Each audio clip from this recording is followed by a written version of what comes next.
Hello everyone, সবাই কেমন আছেন? আমরা তো অনেক ভালো আছি, কারণ আজকে আমরা সিরাজগঞ্জ যাচ্ছি ঈদ করার জন্য। মানে ঈদে বাড়ি যাওয়াটা আমাদের কাছে প্রচণ্ড রকম আনন্দের। তো ভোর রাতে সেহরি করেই আমরা বেরিয়েছি, কারণ সকাল ৬টায় আমাদের বাস ছিল। বাসটা মিরপুর ২ থেকে ছেড়েছে। আমাদের মনের মধ্যে প্রচণ্ড একটা ভয় কাজ করছে যে প্রতিবারের মতো জ্যাম হয় কিনা। বাড়িতে যাওয়ার খুব আনন্দটা সবসময় মনে কাজ করে, কিন্তু ওই জ্যামের কারণে অনেক সময় ভোগান্তিতে পড়তে হয়।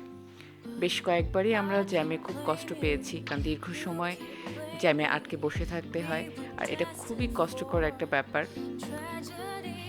তো যাই হোক, আজকে মনে অনেক ভয় নিয়ে রওনা দিচ্ছি। জানি না কি হবে, তো দেখা যাক কি হয়, আজকে রাস্তায় জ্যাম আছে কিনা।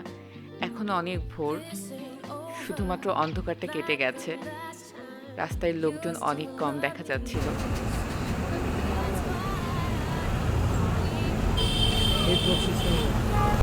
বাসে উঠলেই হিজড়ারা আসে টাকা নিতে। রাখেন হাত জোর করছিলাম তোকে ছেড়ে দে।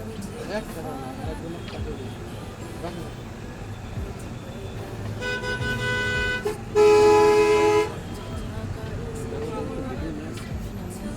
নেন। 20 টাকা চাইছি ভাই, সারা জীবন 10 টাকা। দেন না ভাই, হ্যাঁ। জুলুম না করে নিয়ে আমি 20 টাকা চাইছি। সারা জীবন তো 10 টাকা আনিস। ঈদ বকশিস আমি তো 100 করে বা 200 করে।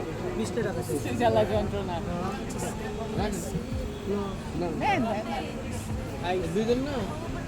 দুইজন আলাদা আলাদা? না একটা, একজন একজন একজন, তাহলে দুইজনকে আমি 20 টাকা দিই। ঠিক আছে? ওনারা একই গ্রুপ, তোমার আপনারাই থাকো। একই।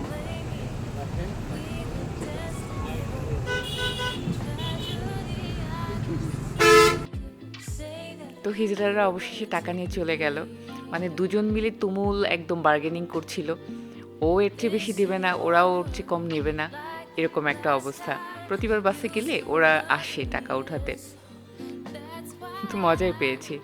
মানে রাস্তায় কোনো জ্যাম ছিল না, বাইপেলের কাছে একটু জ্যাম ছিল। তো আমরা আমাদের বাসটা একটু ব্রেক দিয়েছি কিছুক্ষণের জন্য।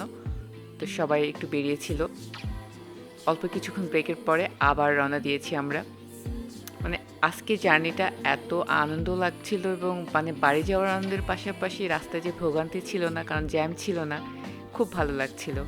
কথা বলতে বলতে আমরা যমুনা সেতু পেয়ে গেছি এত তাড়াতাড়ি। উত্তরবঙ্গের মানুষের জন্য এই যমুনা সেতুটা একদম আশীর্বাদ স্বরূপ।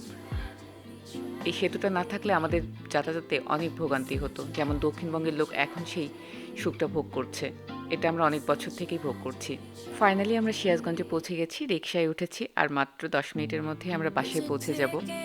আজকের জার্নিটা অনেক সুন্দর ছিল, ঠান্ডা ঠান্ডা আবহাওয়া এবং কোনো জ্যাম ছিল না। সবাইকে ঈদের অগ্রিম শুভেচ্ছা।